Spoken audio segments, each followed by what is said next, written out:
Welcome back to the shop. I know it's been a while here, but I've been busy and I was sick for a few weeks there. I did actually film a video, but somehow the files got corrupted and I lost a bunch of it, so I may splice some of that into this video here. So if things are a little choppy, that's why. But we're back at the 71C10 here. Just been plugging away whenever I've got time, which has been few and far between lately. Kind of update you where we left off. I've got the headers installed. I think last time we did a video, we're just kind of in the process of getting ready to do this. So I got everything mocked up and it worked out fairly well. I did have to reroute my battery cable here a little bit just to tidy things up. And it's not ideal, but it does go between the header tubes there, and I've just got it wrapped with some high heat insulation there. So that should be fine. I may get a longer cable and go in between here. And as per usual with this truck, what started out as a simple header swap and a quick new exhaust turned into multiple side projects, which I didn't anticipate. First one being the starter. We had the stock style starter on there, and I got everything mocked up. Everything was looking good. Put the header gaskets in, and just did a final check on the starter connections to make sure everything was good. And the terminal on the solenoid felt a little weird, and I went to snug it up and it snapped right off. So that created a bit of a dilemma. Either swap the solenoid on the stock one, replace that, or upgrade. I've had these Power Masters on a couple of the trucks here and pretty happy with them, so I decided to bite the bullet and go ahead and get one for this one as well. Being that the stock starter is just an old reman unit, and I didn't want to be stranded with it, so the Power Master will give us a bit more space. That's the terminal there that sheared off. So I got that installed, and this one here is clockable. Managed to get some extra header clearance there. Not that it was bad to begin with, but definitely not going to hurt. And as per always, we use the Remplex header gaskets.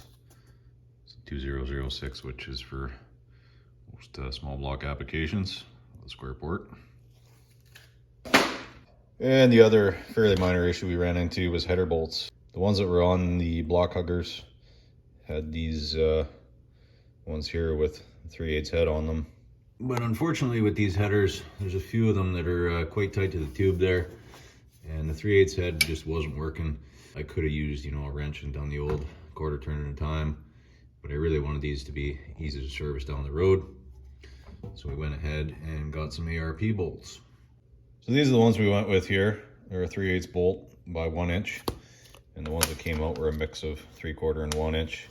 I measured the holes in the heads. They go 1.25 inches deep. So the 1 inch with, you know, the header flange and the Remplex gaskets, there's still lots of room before they bottom out. And the reason I went to 1 inch was being that those gaskets are so thick, it's a little tough to start the 3/4, trying to get everything lined up. So these ones here, instead of a 3/8 head on them, they've got 5/16, so you can get a thin wall quarter drive socket down in there, no problem. There's only really one that's a little tricky to get to, and I still had to use a wrench to snug it up, but I think it's the center one on the passenger side, and there's lots of room there for that. So everything worked out well, but we were having issues with the spark plug wires being a bit close. So we ended up going with some Excel header plugs. Now I know I said I wasn't going to go with header plugs, but did a bit of research and it seems like that's about the only way to go with these long tubes. So I picked up a set of the 8199, which is an 8-pack of the 576S. And you can see the difference here. We've got these lined up taper to taper, and we've got right around 9/16 of an inch, which more than enough to make a huge difference. And I did go ahead and install the one on the back here, and it frees up quite a bit of room. Gets that wire off the tube there. Now the main issue we ran into was that brake line for the rear brakes that was right up against one of the tubes. So I've gone ahead, split it at the union there, and we're just going to run a new line, which is a bit of a hassle. However, when I got down in there and started inspecting these lines, This is the section over below the master cylinder on the driver's side. They were pretty crusty and were likely an accident waiting to happen. So this is my modern art masterpiece here. I'm just bending up some new lines.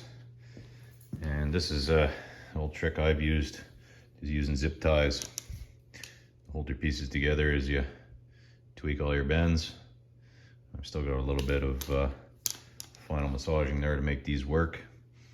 I can do that once we get them in place and check our fit. That just makes it easier than trying to bend using the old one as a template. As you start trying to bend, it gets a little tricky, and sometimes your brain works in reverse and you end up bending the wrong way. So I usually like to start, get them tied at the corners, and then just start adding a zip tie every time you make a bend. It just holds everything together and you can get your rough shape. And like I said, once you cut the zip ties off, you can do some final tweaks. Now, I do have to cut this end here. This is the one from the master down. I'll cut my length there. And then this section here is the spot. This was the piece here that was actually right up against the header tube. So we're just gonna kind of snake it around and run straight along the frame so that we don't have that issue there.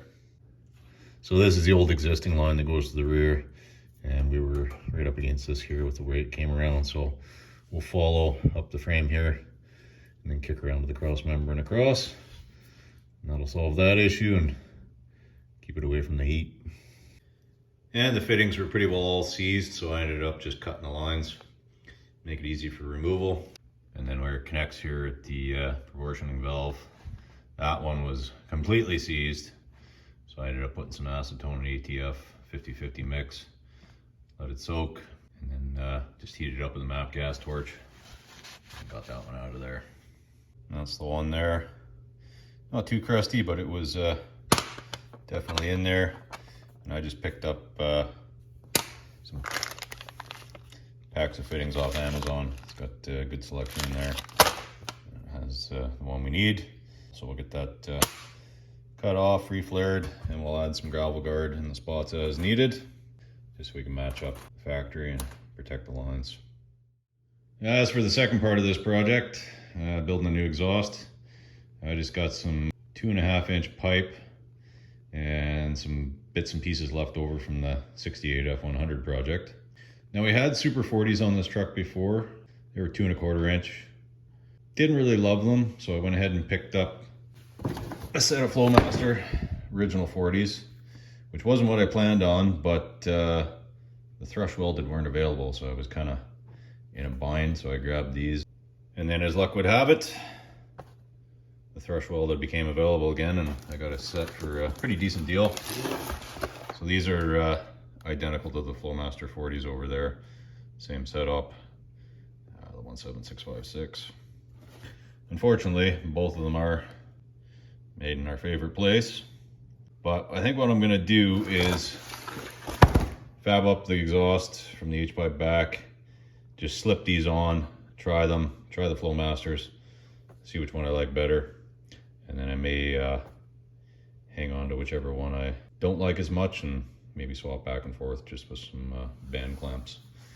But I'm thinking I might go with these ones, but we'll see. Keep an eye out. Next video you see will probably be a comparison of these two, and we'll see what you guys think too.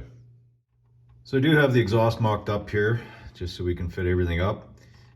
These Hedmans do have the ball flange collectors on them, which are pretty handy. And then I just picked up these Walker offsets, 43661, and they work out perfect to go from the collector and just snake up and behind the trans cross member here.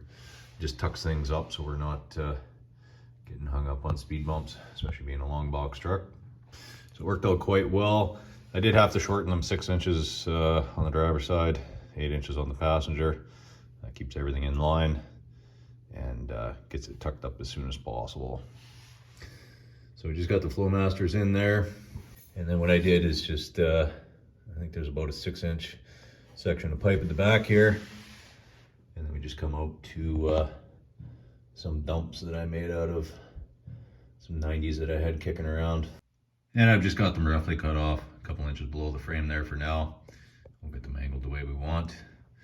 And it leaves the option if we want to, we can run some pipe and some angles and kick them out in front of the back tires here if we want. And speaking of back tires, I did a deadly sin and added some 1.5" spacers on the back here just to push those rears out kind of flush with the fender, which I think looks pretty good. And I'll be doing video on spacers pretty quick here. Keep an eye out for that. I know you hear a lot of horror stories, but we'll talk a little bit about that. But I think that looks a lot better as opposed to the factory look you can see here where they're tucked in just inside the fenders.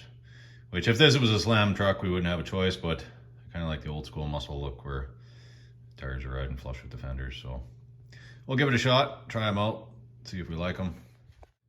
I also picked up a set of new shocks, front and rear. Just doing some poking around under there, and the rear ones looks like some old nasty shocks that somebody painted yellow. You can see them there, but paint's starting to fade away and they're pretty crusty, so we'll ditch those. And the fronts look to be some newer Monroes, but we will possibly clean those up and sell them off if they're still good, but I don't have high hopes. So we grabbed these, and that's the part numbers there for the front and rear. And they should handle a little better than what's on there. Surprisingly enough, they're not made in our favorite place. So that's kind of where we're at. I'm just gonna keep plugging away at things here. I think I'm also gonna rerun my hard line for the fuel pump. It's a little short here, so I kind of got this wonky bend in the rubber hose there, which kind of tends to wanna squish itself together when things get hot. And there's also about a 6-inch splice halfway down the frame with a section of rubber, which ends up right where the mufflers are. So I don't like that too much, and it is a failure point. So I'm gonna get some 5/16 line. We'll run a fresh line back to the tank, get that all tidied up before we go ahead and do the final install on the exhaust. So this seemingly quick and easy project is quickly snowballed, and I think most of you can relate to that. The more poking around you do, the more problems you find. So that's all for today. Just wanted to let you guys know we're still alive and kicking here, and we will be pushing pretty hard in the next couple weeks here to get this truck ready to roll. Cruising season is just around the corner, and won't be long before we'll be hitting up some car shows. So keep an eye out. I will be putting out a couple more videos here, hopefully fairly soon. Again, I apologize for the delay in this one. If you haven't subscribed, be sure to do so, and you won't miss out on those videos. And as always, thanks for watching. We'll see you next time.